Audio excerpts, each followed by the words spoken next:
हमने शहर को दी एक नई पहचान, हम हैं सिंघानिया बिल्डकॉन।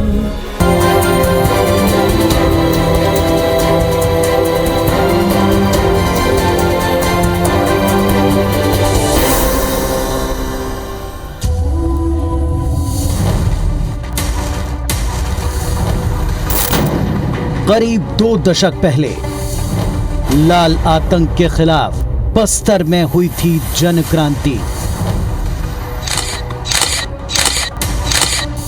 अभियान को नाम मिला सलवा जुड़ूम।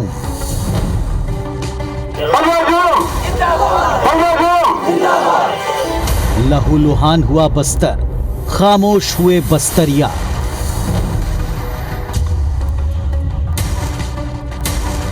छूट गए रिश्ते, छूट गया घर,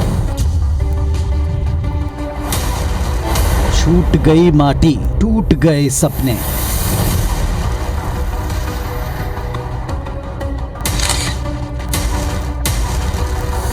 करीब 2 दशक के बाद फिर जागी है उम्मीद। घर वापसी की गुहार पूरी होगी आस।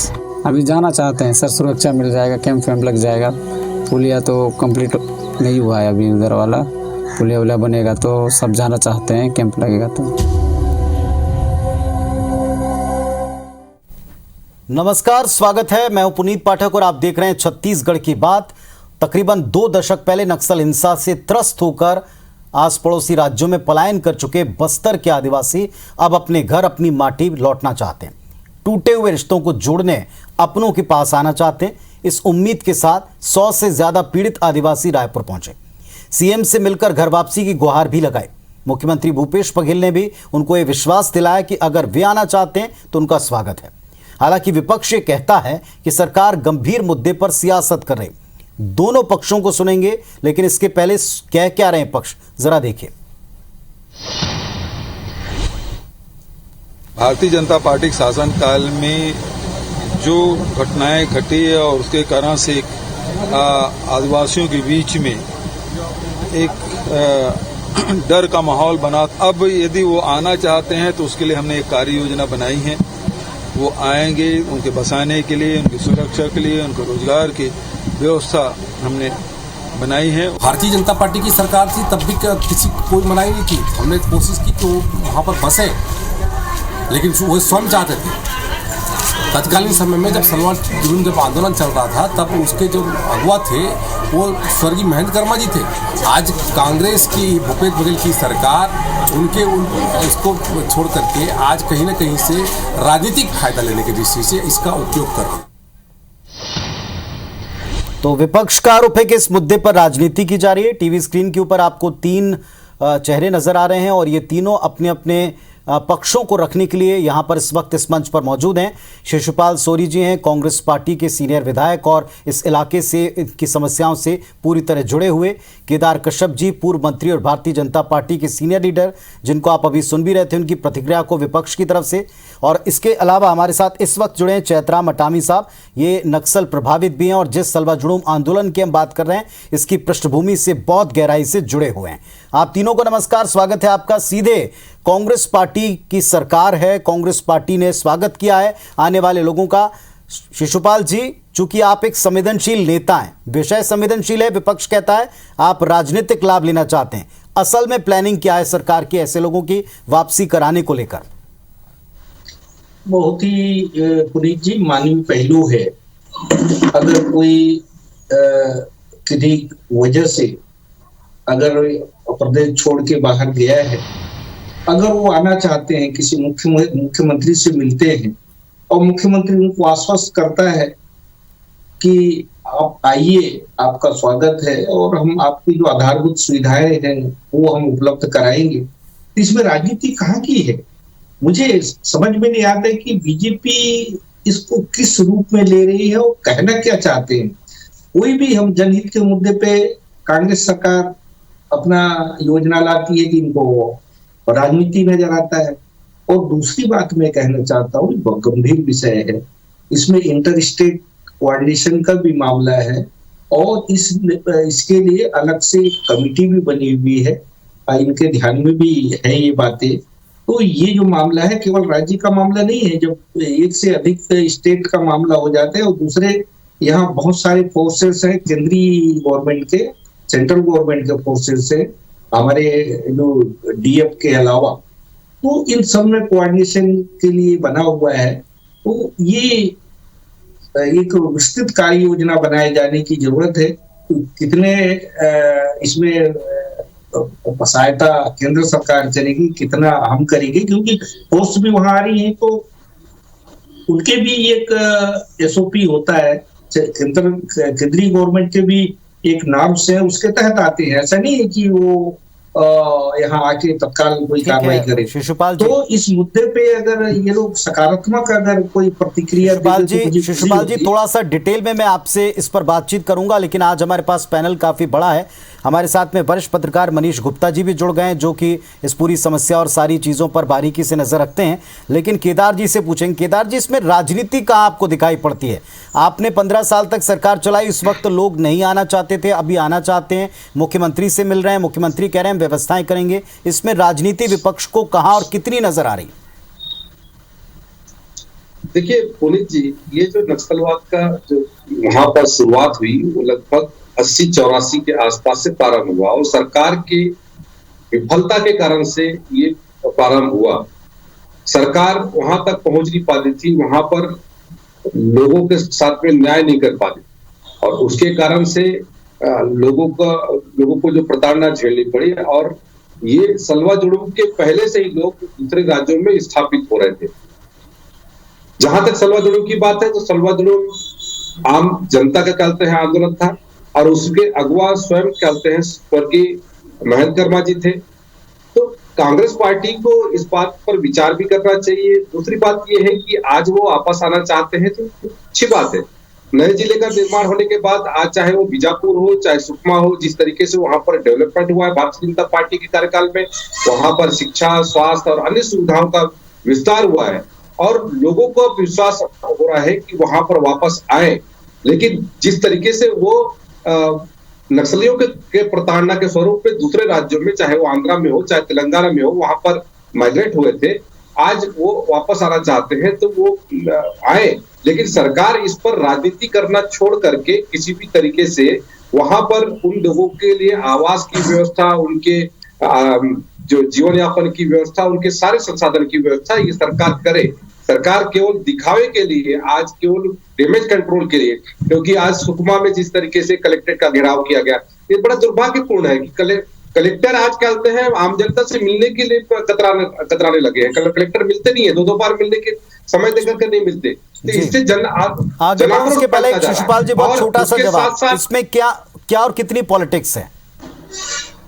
इसमें इनको पॉलिटिक्स दिखाई देता है, वो बड़ा खेदजनक है। दूसरा, इनके साथ इसके पास 15 साल का कार्यकाल था। मैं आगे की बात नहीं करूंगा, पर शांति बहाली की प्रक्रिया कब शुरू हुई ये सिर्फ यही बता दे। अभी 3 साल में जो वहां के हालात बदले हैं उसकी वजह से लोगों में विश्वास आया है। इन्होंने तो एक इतना वहां भर्राशाही था और इसकी वजह से लोग यहाँ से छोड़ के गए। 2005 में, सितंबर 2005 में ये सलवा जुड़ूम शुरू हुआ था और ये इनके पूरे कार्यकाल में ये उस विभत्स रूप में चालू रहा। इनका तो ये था कि हम गोली के बदले गोली, इन्होंने कभी तो ये शांति की बात कही नहीं। आज जब शांति का माहौल बन रहा है तो इनको राजनीति नजर आ रही है। चलिए, तो हमारे साथ में शौरी साहब इस समय मौजूद हैं, चैतराम अटामी साहब भी। मैं थोड़ा सा उनके पास भी चलता हूं। चैतराम जी, आपने दोनों पक्षों को सुन लिया। लोग वापस आना चाहते हैं, एक तर्क ये है कि माहौल बहुत बेहतर है और इस समय वो अपनी धरती से वापस जुड़ना चाहते हैं। सरकार ने भी प्रॉमिस किया कि हम मदद करेंगे। क्या इसमें कहीं कोई पॉलिटिकल एंगल है या मानवीय पहलू यही है कि लोग वापसी चाहते हैं और अब प्रबंध और सुरक्षा मिलनी चाहिए? देखिए, हर कोई अपनी घर प्यारा होता है, हर कोई घर में रहना चाहता है। अब ऐसे कारण आया है सलवा जुड़ूम के चलते नक्सलियों से जो प्रताड़ित होके, पीड़ित होके लोग जो है प्लान करके हमारे तेलंगाना राज्य में जाके वहां बसे हैं। तो सवाल ये है कि 12 से 15 साल हुआ है जब ये परिस्थिति नहीं आई थी। आज अचानक उन लोगों को वहाँ का सरकार जो भगाना चाहती है। जब यहाँ से लोग बीजापुर जिला, सुकमा जिला से जाके तेलंगाना के और हमारे बस्तर के बॉर्डर में जो नया जमीन लेकर वहाँ बसे हुए थे, जबकि वहाँ की सरकार उनको राशन कार्ड दिया है, उनको वोटर आइडेंटिटी कार्ड दिया है और वहाँ हर प्रकार का सुविधा दिया है। अचानक वहाँ की सरकार जो है, आज क्या बात हुई है कि उन लोगों का मकान तोड़ दिया गया है और लोग वहाँ से आना चाहते हैं। अभी जैसे आज कांग्रेस की सरकार इनको बसाना चाहता है। लोग पूर्व गांव में ऐसी उनकी घर उजड़ गया है, उनकी संपत्ति सब नष्ट हो गया है। उसके बाद वहाँ गए हैं, वहाँ मकान बनाए थे, वहाँ भी घर उजाड़ दिया गया है। आना चाहते हैं, सुरक्षा की बात है। अब यहाँ जो है सलवा जुड़ूम राहत शिविरों में रहने वाले लोगों को वहाँ आज सरकार जो है सुरक्षा नहीं दे पा रही है। वे लोग भी अपने घरों में वापस जाना चाहते हैं, उन लोगों को भी घर वापस भेजना है। या यही स्थिति है कि जब तक सरकार सुरक्षा पुख्ता इंतजाम नहीं करेगी तब तक जो है लोग अपने घर वापस नहीं आ पाएंगे और आंध्रा से लाने की बात है। और मैं कहना चाहता हूं कि जो आंध्रा में बसे हुए लोग हैं वो कहीं ना कहीं हमारे भारत के नागरिक है और छत्तीसगढ़ के नागरिक है और छत्तीसगढ़ में बस्तर के रहने वाले मूल निवासी लोग हैं। अगर यदि आना चाहते हैं तो उनके लिए स्वागत है। उनके लिए सरकार मकान बनाए, जमीन दे और उनको विस्थापित करे। यदि लोग अगर वहां रहना चाहते हैं, उनके लिए जमीन वहां उपलब्ध हो गया है और वहां रहना चाहते हैं तो क्या दिक्कत है? यहाँ की छत्तीसगढ़ के सरकार को तेलंगाना सरकार से बात करना चाहिए। चलिए ठीक है, अच्छी बात आपने की कि अगर वहाँ रहना चाहते तो नागरिक हैं देश के, वहाँ रहें, और अगर लौटना चाहते हैं तो बस्तर उनका अपना है, वो आए, उनको सुरक्षा और आवास दिया जाए, व्यवस्था की जाए। वरिष्ठ पत्रकार मनीष गुप्ता जी, मनीष जी आपने तमाम पहलुओं को सुना होगा। इस वक्त विपक्ष कहता है कि इसमें राजनीति ना करें, व्यवस्थाएं करें। लोग आना चाहते हैं, खुद मुख्यमंत्री से मिल रहे हैं, और जो लोग पीड़ित हैं वो कह रहे हैं कि साहब वो वहाँ रहें या यहाँ रहें, व्यवस्थाएं सरकार कर लें आपस में कोऑर्डिनेट करके। क्या इसमें दिक्कतें हैं? ये जो बीच का अंतराल बीता है, क्या इसमें वापसी कोई प्रयास नहीं हुआ या अब उचित माहौल है इसलिए वापसी हो रही है?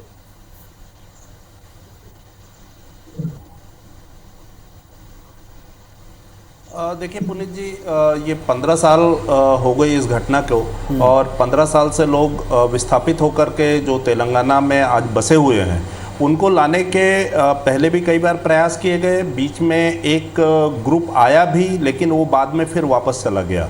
अगर लोग अपने घर आना चाहते हैं तो निश्चित रूप से इसका स्वागत किया जाना चाहिए। मुझे लगता है कि इसमें कोई राजनीति नहीं होनी चाहिए, क्योंकि ये बात तो एकदम सच है कि सलवा जुड़ूम के जो दुष्प्रभाव थे या सलवा जुड़ूम का जो अतिक्रमण था उसकी वजह से लोग खौफजदा थे और बड़े पैमाने पर लोग जो है पलायन कर चुके हैं, खासकर दक्षिण बस्तर से।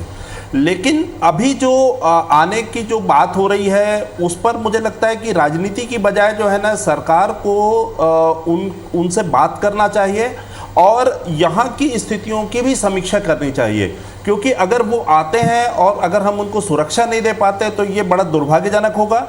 दूसरी बात ये आ रही है कि पिछले समय हम भी वहाँ गए थे और हमने जब वहाँ पे देखा, निश्चित रूप से विस्थापन का दर्द जो है वो थोड़ा सा दुखद होता है और लोग जो है उससे काफ़ी पीड़ित भी हैं। पिछले समय लगातार वहाँ के लोग जो है वो छोटे छोटे गाँव में अलग अलग कुनबे और टोलों में बस करके वो बस्तर से बेहतर जीवन यापन कर रहे हैं, इसमें तो कहीं दो मत नहीं है। वो लोग वहाँ पर खुश भी हैं, प्रसन्न भी हैं और वो संतुष्ट भी हैं, क्योंकि दक्षिण बस्तर की जो स्थिति हम लगातार देख रहे हैं, दक्षिण बस्तर में काम के अभाव में लोग दशकों से पलायन करते आए हैं और तेलंगाना, आंध्र प्रदेश और जो साउथ के जो दीगर प्रांत हैं वहाँ पर बेहतर काम की जॉब की जो फैसिलिटी है वो वहाँ पर जाकर के एक समय तक काम करते हैं और फिर वो लौट करके अपने घर आ जाते हैं। मुझे लगता है कि इसमें जो फॉरेस्ट राइट एक्ट है उसके तहत एक प्रावधान है कि जो अगर कोई परिवार विस्थापित हुआ है तो उसको जहां पर रह रहा है वहां पर उसको जमीन दी जानी चाहिए और उतनी ही जमीन दी जानी चाहिए। लेकिन इस जो एक्ट का क्रियान्वयन को लेकर के लगातार विरोधाभास सामने आ रहा है, क्योंकि आंध्र प्रदेश और तेलंगाना जो है वो उनको उतनी जमीन देने को तैयार नहीं है। सरकार उतनी जमीन और वो जो है उतनी जमीन मांग रहे हैं वहां पर। मुझे लगता है कि इन विषयों पर इनकी जो दिक्कतें हैं फॉरेस्ट राइट एक्ट के तहत, उनका दोनों सरकारों को बैठ करके उसका आपसी विचार विमर्श करके समाधान निकालना पड़ेगा, तब इसका सार्थक जो है वो परिणाम आता हुआ दिखेगा।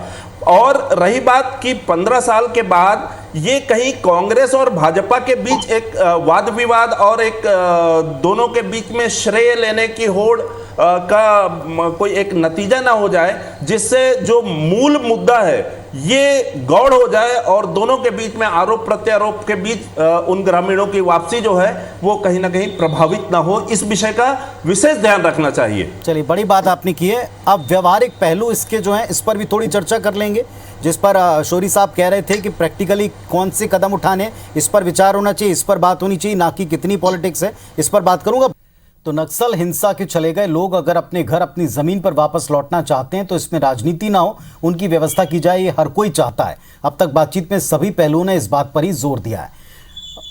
जिस तरह से कांग्रेस सरकार इस पर आगे बढ़ रही है शिशुपाल जी, प्रैक्टिकली अगर हम देखें, व्यवहारिक पहलू इसके देखें, सबने कहा कि पहले आपको बातचीत करनी पड़ेगी उन स्टेट के साथ, क्योंकि दो तरह की बातें हैं, वहां अधिकार नहीं मिल रहा इसीलिए वापसी, या यहां माहौल बन गया इसीलिए वापसी, चाहे कारण जो भी हो, लेकिन बातचीत तो करनी पड़ेगी। इसमें आपको केंद्र और विपक्ष दोनों से किस तरह का सहयोग अपेक्षित लग रहा है?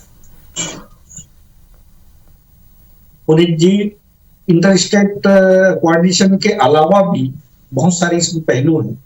इसमें 2-3 तरह की स्ट्रेटेजी बनानी पड़ेगी। एक तो जो आने वाले लोग हैं उनसे कम से कम उनकी मर्जी पूछे कि कितने लोग आना चाहते हैं और वो रहने वाले कहाँ कहाँ के हैं।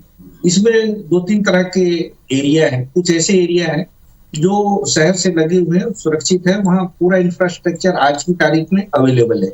वहां अगर हम फर्स्ट फेज में ऐसी जगह जहां से लोग बाग आना चाहते हैं वहां शांति सुरक्षा भी हम दे सकते हैं। और अभी सबसे ज्यादा जो पलायन हुआ है सुकमा जिले से हुआ है, और सुकमा ऑलमोस्ट अभी एक अच्छा माहौल वहां पे है। तो पर कुछ इंफ्रास्ट्रक्चर की जरूरत पड़ सकती है। रोड है, पुल पुलिया है, स्कूल है, आंगनवाड़ी है, क्योंकि बच्चे के साथ आएंगे ये सब, तो उसका कहाँ तक सुविधाएं हैं, मूलभूत सुविधाएं हैं, ताकि वो जो आए वो दोबारा ना जाए या उनमें ऐसा भय का वातावरण ना हो। तो इसके लिए एक वातावरण निर्माण की जरूरत है। इसके लिए पिछले बार भी कुछ प्रयास हुए थे जिसमें कुछ एनजीओज ने बहुत अच्छा रोल प्ले किया था। कुछ एनजीओज भी इस तरह के की सहायता लेनी पड़ेगी कि वो एक अच्छे ढंग से उनको समझा सके, उनके साथ उनके दुख में शामिल हो सके। और इंफ्रास्ट्रक्चर वाले जो पार्ट है वो सरकार केदार जी भी हमारे साथ में। केदार जी, इसमें सहयोग मिलेगा भारतीय जनता पार्टी का, क्योंकि ये जितने भी पहलू कहे जा रहे हैं इन्हीं विषयों पर आप भी फोकस करने की बात कहते हैं। देखिए पुनीत जी, पहली बात तो सरकार को अपना स्टैंड क्लियर करना चाहिए। सरकार एक तरफ तो नक्सलवाद के खिलाफ बात करती है, लेकिन आप देख लीजिए दिग्विजय सिंह से लेकर के जो वर्तमान मुख्यमंत्री, ये सब के सब चलते हैं नक्सलाइटों के शरणागत रहे हैं, अपना माई बाप मान चुके हैं, और उनके आधार पर वहां पर चाहे एफआरए की बात हो, उनके वितरण में उनके सहयोग के बगैर हम नहीं कर सकते। इस बात को मुख्यमंत्री ने स्वीकार किया है। अभी जब चलते हैं वहां पर, चाहे वो सुकमा हो, दंतेवाड़ा हो, बीजापुर, नारायणपुर में तो उन्होंने लाठीचार्ज किया। ये पूरी स्थिति गंभीर हो गई, घेराव हो रहा है, प्रदर्शन हो रहा है। अभी ओबीसी समाज ने भी वहां पे मुख्यमंत्री के कार्यक्रम का बहिष्कार किया और उनको चलते वहां से खदेड़ दिया। तो उसके कारण से डैमेज कंट्रोल को करने के लिए अब ये सरकार इस तरीके के पैतरे अपनाना चाह रही है। लेकिन मैं इस सरकार से पूछना चाहता हूँ, इस सरकार ने जहां प्रधानमंत्री आवास की जो 8-8 लाख प्रधानमंत्री आवास, आज उन्होंने केंद्र को वापस कर दिया। आज वहां पर विष्णु जो संरचना है वो भारतीय जनता पार्टी के कार्यक्रम शिशुपाल जी, क्या किसी तरह कोई डैमेज कंट्रोल है? उत्तर दीजिए इस बात। क्या सुविधा दे पाएगी? क्या ये बिल्कुल पुनीत जी, ये जो हमेशा ये कह रहे हैं, अगर इसमें इतनी संवेदनशीलता होती, मुझे तो बड़ा आश्चर्य होता है कि केदार कश्यप जैसे जो मुझे भी हमारे राजनेता इस गंभीर प्रश्न पे केवल राजनीति ले आते हैं। और ये जो प्रधानमंत्री आवास योजना की जो बात कर रहे हैं, अगर इनको इतने सरकार ने इस बात को समझ लिया है, कम से कम अपने अंश का तो प्रधानमंत्री आवास योजना बना सकते हैं। स्टेट का कहते हैं कि भाई 1 महीने में आप 6 महीने में बनाइए। अभी जो बात हो रही है इनको स्थापन करने की, वो दिल्ली जाते हैं। केदार जी, इलाका आपका भी है, लोग आपके भी हैं, सहयोग वो आपसे भी चाहेंगे अगर वे वापसी चाहते हैं, चाहे किसी भी कारण से। सरकार का स्टैंड क्लियर होना चाहिए। ठीक है, सरकार का स्टैंड क्लियर होना चाहिए। मैं सीधे तौर पर मनीष गुप्ता जी से पूछता हूं। मनीष जी, आपको लगता है इसमें जो विपक्ष की आपत्ति है, विपक्ष का कहना है कि इसमें सियासत हो रही है या इसमें कोई डैमेज कंट्रोल का पहलू है, इसको छोड़कर इसमें एक कोऑर्डिनेशन की आवश्यकता दिखती है?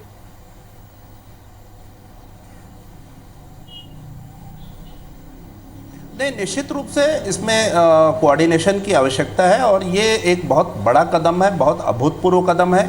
जैसा कि मैंने कहा कि कांग्रेस और भाजपा एक दूसरे के ऊपर आरोप प्रत्यारोप लगा रहे हैं। इस आरोप प्रत्यारोप के बीच में कहीं ये बड़ा मुद्दा खो ना जाए। देखिए, जहां तक विस्थापित लोगों को वापस लाने की बात है, इनको 3 विषयों पर इनको बात करनी पड़ेगी। एक तो पहले जो परिवार यहां से विस्थापित होकर के गया है उनसे पूछना पड़ेगा क्या वो वापस आना चाहते हैं। दूसरा, अगर वो वापस आना चाहते हैं तो इनको बसाया कहां जाएगा और क्या वो वहां पर सुरक्षित रह पाएंगे।